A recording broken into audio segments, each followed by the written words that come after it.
بسم اللہ الرحمن الرحیم۔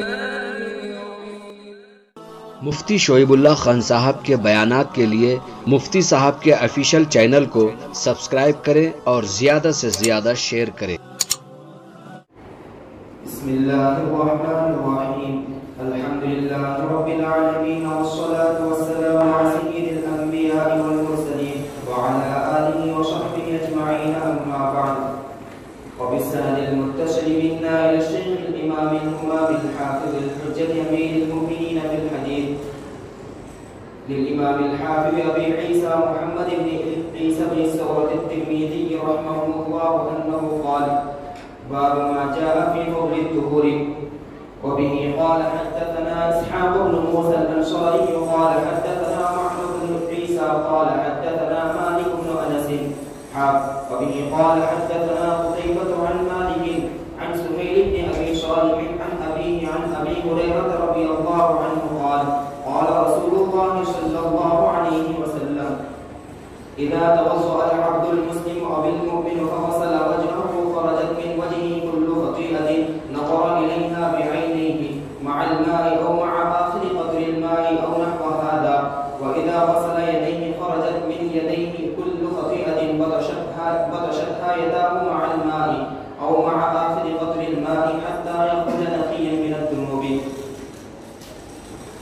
قال أبو عيسى: هذا حديث حسن صحيح، وهو حديث مالك عن سهيل عن أبيه عن أبي هريرة رضي الله عنه.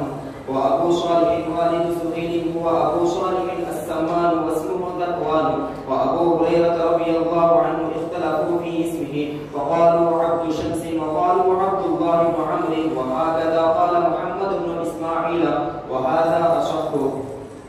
وفي الباب عن عثمان وثوبان والصنابحي وعمرو بن عبسة والسلمان وعبد الله بن عمرو رضي الله عنه. والصنابحي الذي رواه عن أبي بكر الصديق رضي الله عنه ليس له سماع من النبي صلى الله عليه وسلم، واسمه عبد الرحمن بن حسيلة، وابن أبا عبد الله رحل إلى النبي صلى الله عليه وسلم فقبض النبي صلى الله عليه وسلم وهو في الطريق، وقد روى عن النبي صلى الله عليه وسلم أحاديث.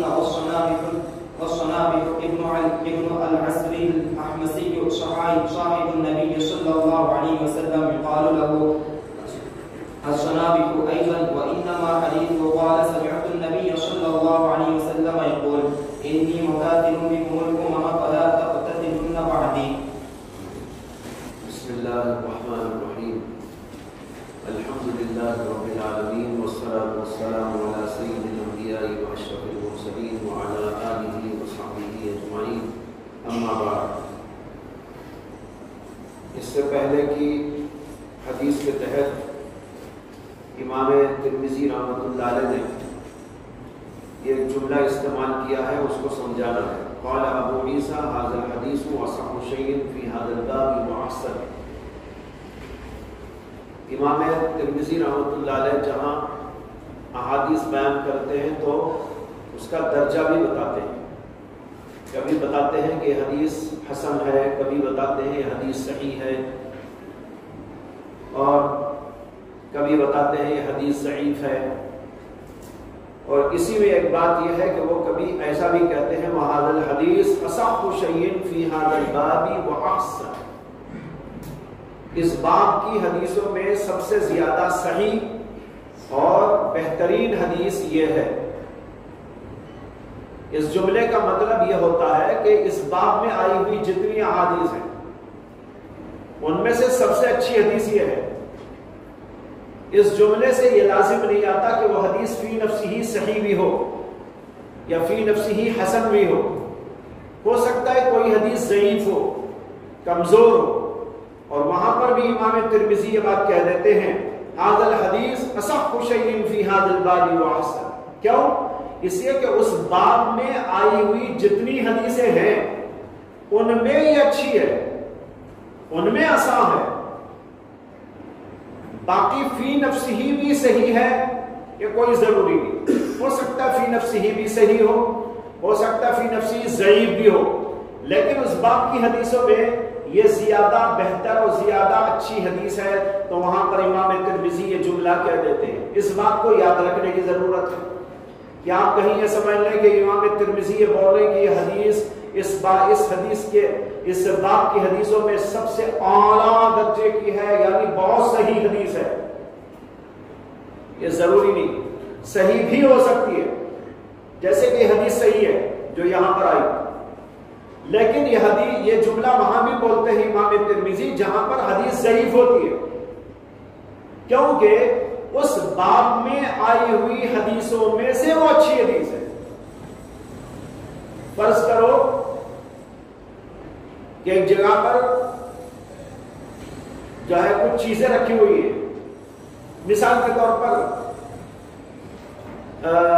کتابیں رکھی ہوئی ہیں اور پھٹی ہوئی ہیں، کوئی بہت پھٹی ہوئی ہے، کوئی ذرا جو ہے زیادہ پھٹی ہوئی ہے، کوئی کم پھٹی ہوئی ہے، کوئی بہت معمولی سی پھٹی ہوئی ہے۔ پھٹے ہوئے تو سب ہیں، پھٹے ہوئے میں تو سب پھٹے ہوئے ہیں۔ اب اس میں سے آپ کہہ سکتے ہیں بھائی یہ کتاب ان سب میں بہتر ہے، حالانکہ وہ بھی پھٹی ہوئی ہے، لیکن دوسری کتابوں کے مقابلے میں یہ کم پھٹی ہوئی ہے، تو آپ وہاں کیا کہیں گے؟ ان سب میں بہتر یہ ہے۔ بس اسی طرح امام ترمذی یہ جملہ بولتے ہیں کہ اس باب کی حدیثوں میں یہ زیادہ آسان ہے۔ اب فی نفسہ بھی وہ صحیح ہو سکتی ہے اور فی نفسہ ضعیف بھی ہو سکتی ہے، کمزور بھی ہو سکتی ہے، لیکن اور روایتوں کے مقابلے میں وہ غنیمت ہوتی ہے، اس لیے اس کا نام اس کو کہہ دیتے ہیں اصح شیء فی ھذا الباب واحسن۔ اس کے بعد آج کا پڑھا ہوا باب ما جاء فی فضل الطہور، طہارت حاصل کرنے کی فضیلت کے بیان میں۔ طہور سے مراد یہاں پر وضو ہے، جیسے کہ اس سے پہلی حدیث کے اندر بھی لفظ طہور وضو کے معنی میں گزرا ہے۔ اگرچہ لفظ تمام طہارتوں کو شامل ہے، لیکن ان احادیث کے اندر اس کا استعمال وضو کے معنی میں کیا گیا، اور امام ترمذی نے اپنے ان ابواب کے اندر بھی اسی معنی کر اس کو استعمال کیا ہے۔ تو کہتے ہیں باب ما جاء فی فضل الطہور، طہارت حاصل کرنے یعنی وضو کرنے کی فضیلت کا بیان۔ اوپر آپ کو بتایا گیا تھا کہ بغیر وضو نماز قبول نہیں ہوتی، یعنی نماز صحیح نہیں ہوتی۔ اب یہاں پر بتانا چاہتے ہیں کہ وضو کرنے کی فضیلت کیا ہے۔ وضو کرنے کی بہت بڑی فضیلت ہے، اور یہاں پر ایک حدیث جو اعلیٰ درجے کی صحیح ہے اس کو درج کیا ہے امام ترمذی نے، اور وہ حدیث حضرت ابو ہریرہ رضی اللہ عنہ سے آئی ہے، اور امام ترمذی نے اس کو بھی 2 سندوں سے بیان کیا ہے۔ پہلی سند ہے حدثنا اسحاق بن موسى الانصاری قال حدثنا معن بن عیسى القزاز قال حدثنا مالک بن انس، یہاں کر ہے تحویل سند اور ہم کو یہ حدیث بیان کی قتیبہ ابن سعید نے ان مالک، امام مالک سے۔ پہلی سند کے اندر امام ترمذی میں اور امام مالک کے درمیان 2 واسطے ہیں۔ ایک واسطہ ان کے استاد اسحاق بن موسیٰ کا ہے، دوسرا واسطہ ان کے استاد معن بن عیسیٰ کا ہے، اور روایت آئی ہے امام مالک تک، ٹھیک ہے۔ پھر کہتا ہے وحدثنا، اور ہم سے یہ حدیث بیان کی کس نے؟ قتیبہ بن سعید نے، یہ امام ترمذی کے دوسرے استاد ہیں۔ قتیبہ بن سعید نے اس کو ڈائریکٹ امام مالک سے روایت کیا ہے، بیچ میں کوئی واسطہ نہیں۔ تو معلوم ہوا کہ پہلی حدیث کے مقابلے میں یہ دوسری سند اعلیٰ ہے۔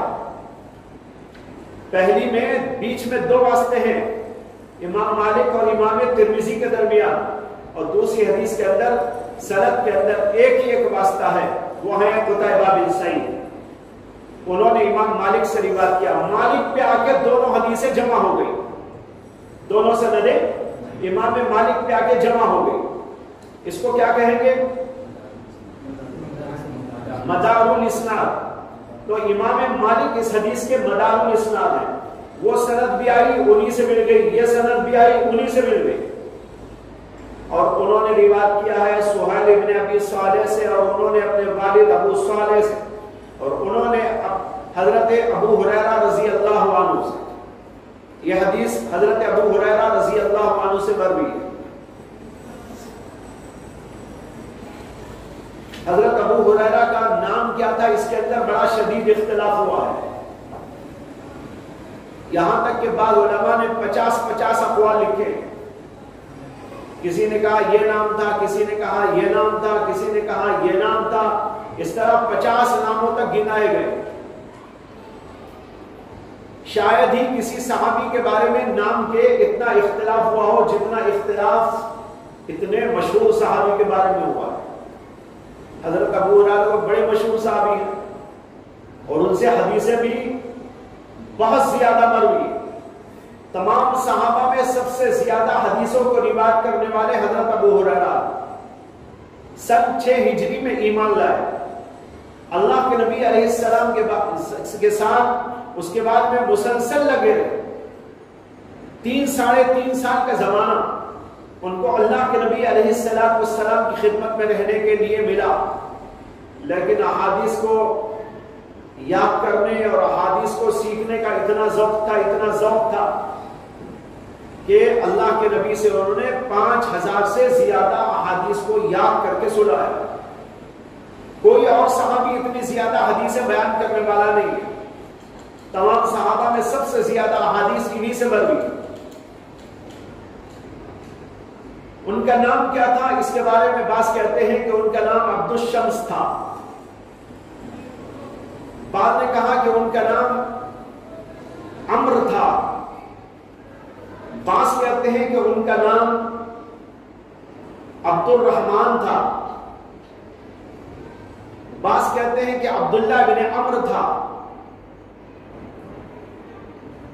اکثر بیشتر علماء نے ان کا نام زمانے جاہلیت میں عبد الشمس اور زمانے اسلام کے اندر عبد الرحمن مانا ہے.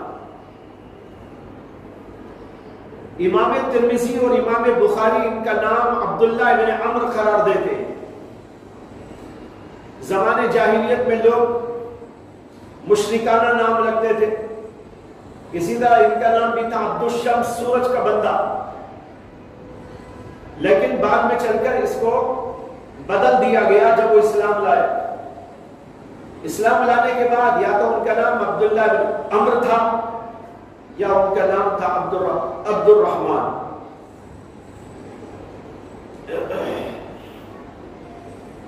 ابو ہریرہ ان کو کیوں کہتے ہیں؟ ہریر کے معنی آتے ہیں بلی کا بچہ. ہریر تصغیر ہے, ہرۃ کی تصغیر. ہرہ کے معنی بلی, ہریر کے معنی چھوٹی بلی. ابو ہریرہ ان کو اس لیے کہتے ہیں کہ ان کے پاس ایک بلی تھی اور ہر وقت اس بلی کو لیے پھرتے تھے. بلی سے بڑا پیار تھا. بلی کو پالتے پوستے اور اپنے ساتھ میں رکھتے تھے اور اپنی آستین کے اندر ڈال کے کہیں لے جاتے. ایک دفعہ اللہ کے نبی علیہ السلام نے ان کو دیکھا کہ وہ بلی کو لیے پھر رہے ہیں, تو آپ نے پوچھا ما ھذا یا ابا, یا ما ھذا, ان کا نام لے کے پوچھا ہوگا, یا ما ھذا یا عبد الرحمن. تو انہوں نے کہا یا رسول اللہ ھذا ہریرہ, یہ بلی کا بچہ ہے. آپ نے کہا وانت ابو ہریرہ, یہ بلی کا بچہ ہے اور تم بلی کے بچے کے باپ. وہاں سے نام ان کو پسند آ گیا اور یہی نام وہ بتاتے تھے اور اسی لیے مشہور اسی نام سے ہوئے. یہاں تک کہ بے شمار لوگوں کو دنیا میں پتہ ہی نہیں ہے کہ ابو ہریرہ کا نام کیا ہے. یہاں تک کہ محدثین میں بھی اتنا اختلاف ہو گیا کہ 50 نام ان کے گنائے گئے. بہرحال ابو ہریرہ اس کے راوی ہیں. وہ کہتے ہیں قال رسول اللہ صلی اللہ علیہ وسلم, رسول اللہ صلی اللہ علیہ وسلم نے فرمایا اذا توزع العبد المسلم, یا یوں کہا اذا توزع العبد المؤمن. یہ او جو آیا ہے یہ برائے شک ہے. اور کبھی آتا ہے تنویع کے لیے اور کبھی آتا ہے تشکیک کے لیے۔ تنویع کا معنی یا ایسا یعنی دونوں ہو سکتے ہیں، اس کو کہتے ہیں تنویع، مختلف نوعیں بتانے کے لیے، مختلف اقسام بتانے کے لیے۔ اور ایک ہوتا ہے اور برائے تشکیک، یعنی شک ہونے کی بنیاد پر آدمی کہتا ہے یا تو ایسا ہوگا یا نہیں تو ایسا ہوگا، مجھے شک ہے دو باتوں میں۔ یہاں بھی راوی کو شک ہو رہا ہے، یہ شک کسے ہے؟ ابو ہریرہ کو نہیں، بات کے کسی راوی کو شک ہے کہ ابو ہریرہ نے جو حدیث سنائی تھی رسول اللہ صلی اللہ علیہ وسلم نے فرمایا تھا، تو اس کے اندر مسلم کا لفظ فرمایا تھا یا مومن کا لفظ فرمایا تھا، اس کے اندر ان کو شک ہو گیا، اس لیے انہوں نے یعنی کسی راوی نے کہا اذا توضأ العبد المسلم، اللہ کے نبی نے کہا جب کوئی بندہ مسلم وضو کرتا ہے، یا یوں کہا جب کوئی بندہ مومن وضو کرتا ہے، تو مومن کا لفظ کہا یا مسلم کا لفظ کہا، معنی دونوں کے ایک ہے۔ مومن میں اور مسلم میں کوئی فرق ہے یا نہیں؟ یا بالفاظ دیگر ایمان میں اور اسلام میں کوئی فرق ہے کہ نہیں؟ یہ ایک مسئلہ ہی اختلافی ہے اور یہ بخاری شریف کے اندر آئے گا، وہیں پر آپ اس مسئلے کو تفصیلاً پڑھیں۔ بعض علماء کہتے ہیں کہ ایمان اور اسلام کے معنی تو الگ الگ ہیں، لیکن اس کا اطلاق جو ہوتا ہے وہ مومن پر مسلم کا، مسلم پر مومن کا ہوتا ہے۔ جو بھی مومن وہ مسلم اور جو بھی مسلم وہ مومن، لہذا مومن بولے تو بھی ایک ہی بات ہے، مسلم بولے تو بھی ایک ہی بات ہے۔ تو کہتے ہیں اذا توضأ العبد المسلم بالمؤمن فغسل وجهه، اس نے وضو کیا بس اپنے چہرے کو دھویا، خرجت من وجهه كل خطيئة نظر إليها بعينيه مع الماء أو مع آخر قطر الماء،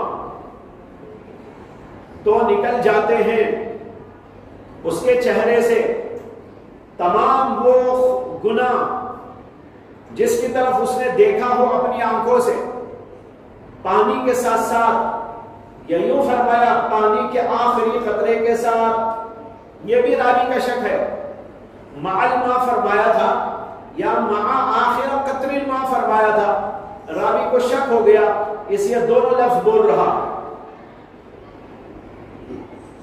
تو اللہ کے نبی نے کہا جب کوئی بندہ مومن یا بندہ مسلم وضو کرتا ہے اور اپنا چہرہ دھوتا ہے تو اس کے چہرے سے تمام وہ گناہ جھڑ جاتے ہیں جس کی طرف اس نے اپنی آنکھوں کو اٹھا کے دیکھا تھا۔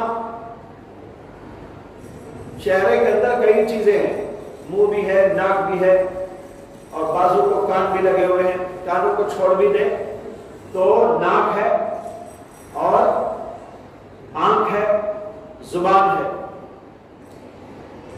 جب چہرہ آدمی دھوتا ہے تو ان سب سے گناہ نکل جاتے ہیں۔ کوئی گناہ ہو گیا ہو تو وہ اس پانی کے ساتھ ساتھ یا پانی کے آخری قطرے کے ساتھ ساتھ نکل جاتا ہے۔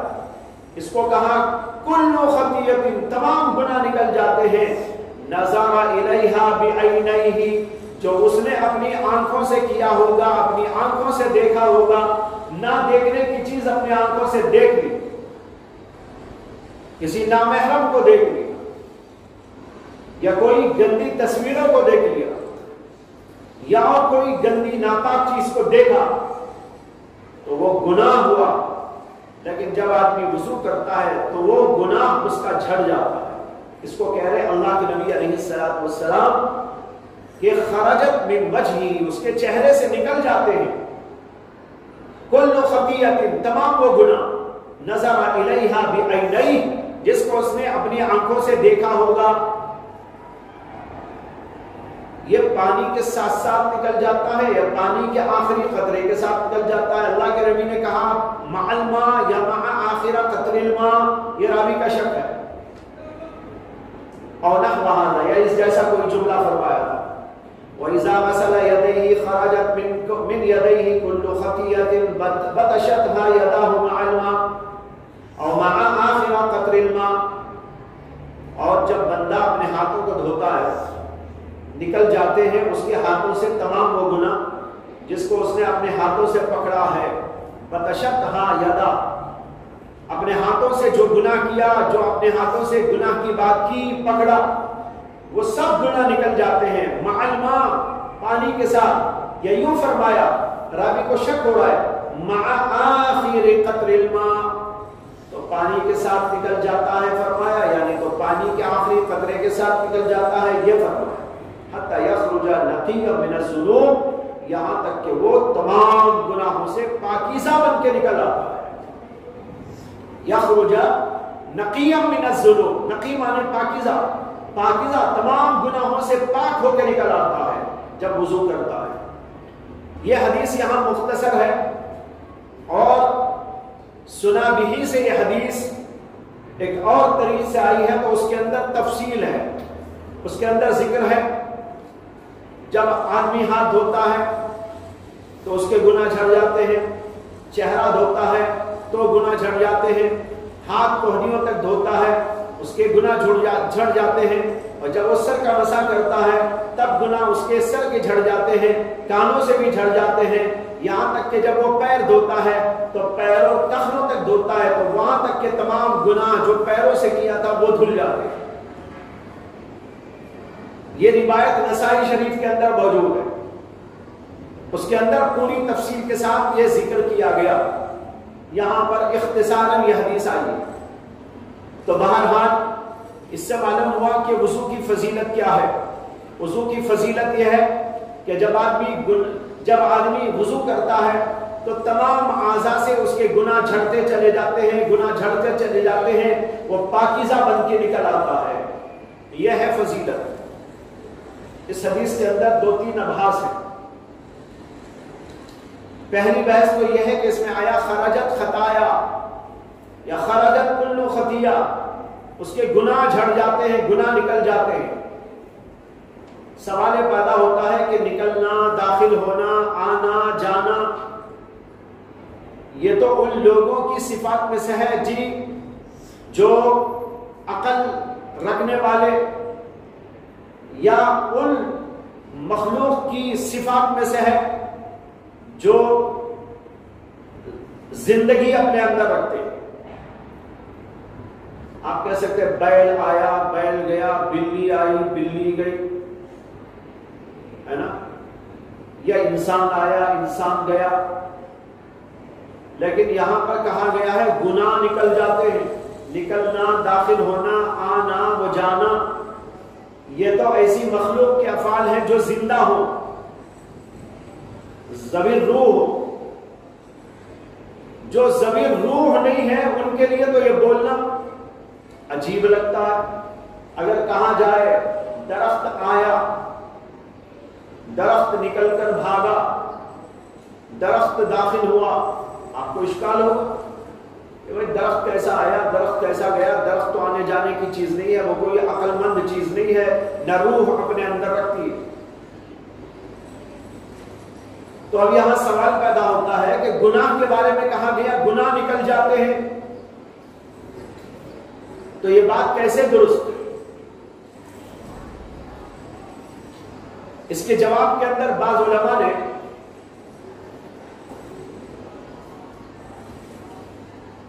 یہ کہا کہ خرجت کا لفظ قابل تعویل ہے، اور بعض علماء نے کہا کہ خطیہ کا لفظ قابل تعویل ہے۔ تو بعض علماء نے لفظ خروج کو قابل تعویل سمجھ کر اس میں تعویل کی، اور بعض علماء نے اس کو تو یوں ہی رکھا لیکن خطیہ کے لفظ میں تعویل کر لی۔ جن لوگوں نے لفظ خرجت میں تعویل کی انہوں نے کہا کہ یہاں پر خروج کے معنی نکلنے کے نہیں ہے، بلکہ مراد ہے معافی، معاف ہو جاتے ہیں۔ کبھی کبھی ایک لفظ اپنے حقیقی معنی چھوڑ کر مجازی معنی میں استعمال کیا جاتا ہے، لہذا یہ لفظ بھی خرجت اس کے اصلی معنی پر نہیں ہے، بلکہ اس کے یہاں پر مجازی معنی مراد ہے، اور اس کے مجازی معنی ہیں معاف کر دیے جاتے ہیں۔ تو اب مطلب حدیث کا یہ ہوا کہ جو آدمی وضو کرتا ہے اور چہرے کو دھوتا ہے تو اس کے چہرے سے گناہ معاف ہو جاتے ہیں، نکلتے نہیں، معاف ہو جاتے ہیں۔ معاف ہونے کو نکل جانے سے تعبیر کیا، اور بعض علماء نے کہا کہ خرجت تو اپنے اصلی معنی پر ہے، نکلنے ہی کے معنی میں، لیکن تعبیر کرو کل خطیہ میں۔ یہ حضرات کہتے ہیں کہ خطیہ سے مراد یہاں خطیہ نہیں ہے، خطیہ سے مراد ہے اثر خطیہ، آثار خطیہ۔ گناہ نہیں نکلتے، گناہ تو کوئی ایسی چیز نہیں ہے جو نکلے، داخل ہو، آئے جائے، اس لیے کہ وہ تو از قبیل اعراض ہے، از قبیل اجسام نہیں ہے۔ تو جب یہ از قبیل اجسام نہیں ہے، از قبیل جواہر نہیں ہے، تو یہ آتے جانے نکلنے کا معنی کیا نکلے گا؟ اس لیے انہوں نے کہا کہ یہاں پر کل خطیۃ سے مراد ہے کل آثار الخطیہ، گناہ کے اثرات ختم ہو جاتے ہیں، گناہ کے اثرات نکل جاتے ہیں۔ گناہ کا کیا اثر ہوتا ہے؟ حدیث میں آتا ہے کہ جب انسان گناہ کرتا ہے تو اس کے دل کے اوپر ایک داغ و دھبا لگ جاتا ہے، جب وہ مزید گناہ کرتا ہے تو یہ دھبے بڑھتے جاتے ہیں، اور اگر توبہ کر لیتا ہے تو گناہ کا وہ دھبا مٹ جاتا ہے۔ تو اب یہاں مراد آثار گناہ، آثار خطیہ، یعنی یہی ایک کالا پن۔ اللہ تبارک و تعالی اس کے گناہوں کو معاف کر کے اس کے دل کو صاف کر دیتے ہیں، لہذا یہاں خرجت کے معنی نکلتے ہیں۔ کیا نکلتے ہیں؟ خطیہ نہیں نکلتے، خطیہ کے آثار نکل جاتے۔ جو دھبا پڑا ہوا تھا اللہ تبارک و تعالی اس کو صاف کر دیتے ہیں، نکل جاتا ہے وہ دھبا۔ تو بعض لوگوں نے خرجت میں تعبیر کی، تو بعض لوگوں نے خطیہ میں تعبیر کی۔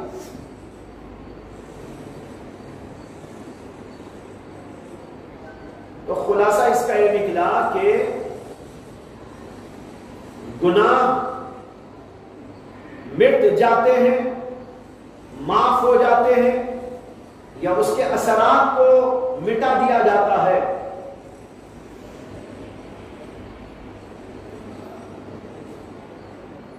یہ تو ہے ان حضرات کی رائے جو تعبیرات سے کام لیتے ہیں، لیکن علماء کا ایک گروہ وہ بھی ہے جو اسے اپنے حقیقی معنی پر محمول کرتا ہے، مجازی معنی پر نہیں، بلا تعویل۔ وہ یہ معنی لیتا ہے کہ گناہ نکل جاتے ہیں۔ اب اگر یہ سوال کرتے ہو کہ گناہ کیسے نکلتے ہیں، وہ کہتے ہیں کہ یہ تو ہم نہیں بتا سکتے کیسے نکلتے ہیں، لیکن نکلتے ہیں۔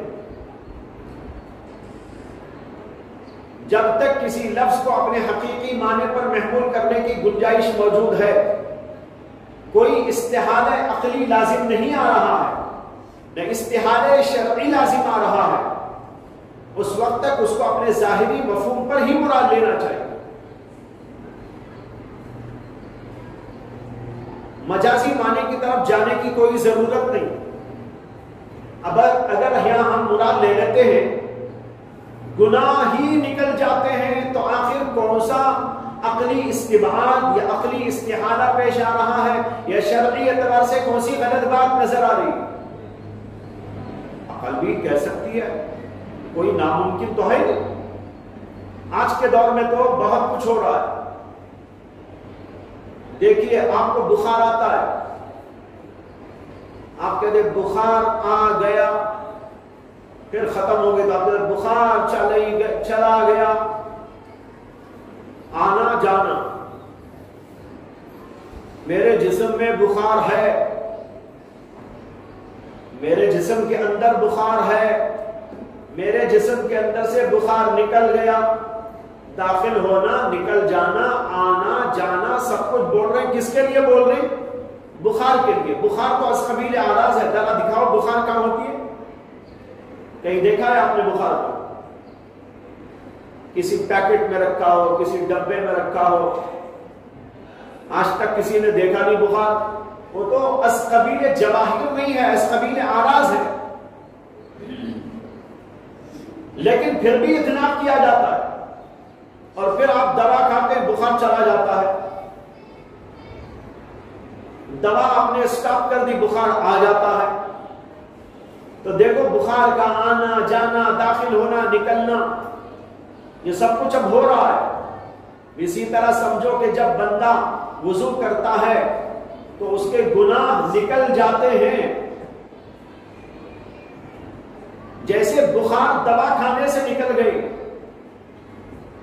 حالانکہ اسے نکلتے ہوئے بھی کوئی نہیں دیکھتا، جاتے ہوئے بھی اسے کوئی نہیں دیکھتا، نہ آپ کو بخار سلام کرتی ہے آتے وقت نہ جاتے وقت، پھر بھی آپ کہتے ہیں آتی ہے جاتی ہے، بخار آ گیا ہے چلا گیا ہے۔ بعض علاقوں میں بخار کا لفظ مذکر استعمال ہوتا ہے، بعض علاقوں میں مؤنث، اس لیے دونوں بول رہا ہوں، اس لیے کہ آپ دونوں ٹائپ کے لوگ ہیں۔ بعض کہتے ہیں بخار آ گیا، بعض کہتے ہیں بخار آ گئی۔ یہ تو مؤنث حقیقی نہیں ہے، نہ مذکر حقیقی ہے، یہ تو حکمی ہے۔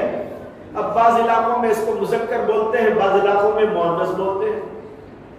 تمل ناڈو کے اندر تو ہر چیز مذکر ہی ہوتی ہے، شاید بیچاری عورت ایک بچی ہوئی ہے جو مؤنث ہے، ورنہ تو ہر چیز کے لیے وہ مذکر ہی بولتے ہیں۔ بس آ رہا ہے، بس آ رہا ہے، بس جا رہا ہے۔ ہمارے یہاں بولے گے تو ہنسیں گے۔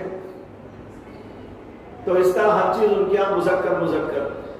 تو بعض علاقوں میں بخار مؤنث ہے، بعض علاقوں میں مذکر ہے، اس لیے دونوں آ گیا آ گئی۔ جیسے کسی نے ایک کیا کہتے ہیں اسے، ہجڑے سے پوچھ لیا تھا، اب وہ مذکر ہے مؤنث ہے پتہ نہیں، اس نے کہا میں آ گیا آ گئی، میں چلا گیا میں چلی گئی، اسے کہ دونوں کا امکان ہے۔ تو بھائی بہرحال میں یہ عرض کر رہا تھا، اس میں کوئی استحالہ نہیں، موجودہ دور کے اندر تو یہ ساری باتیں واضح ہو گئی، یہ چیزیں بھی آتی ہیں جاتی ہیں، داخل ہوتی ہیں نکلتی ہیں، بخار داخل ہوتا ہے بخار نکلتا ہے، یہ سب کچھ ہو سکتا ہے، اس کے اندر کوئی اشکال کی بات نہیں ہے۔ اس لیے بہت سارے علماء تو بغیر تعویل کے اس کو جو کا تو مانتے ہیں، گناہ نکلتے ہیں، یہ اپنی حقیقت پر محمول ہے، نہ تعویل کرنے کی ضرورت نہ مجاز پر محمول کرنے کی ضرورت۔ وآخر دعوانا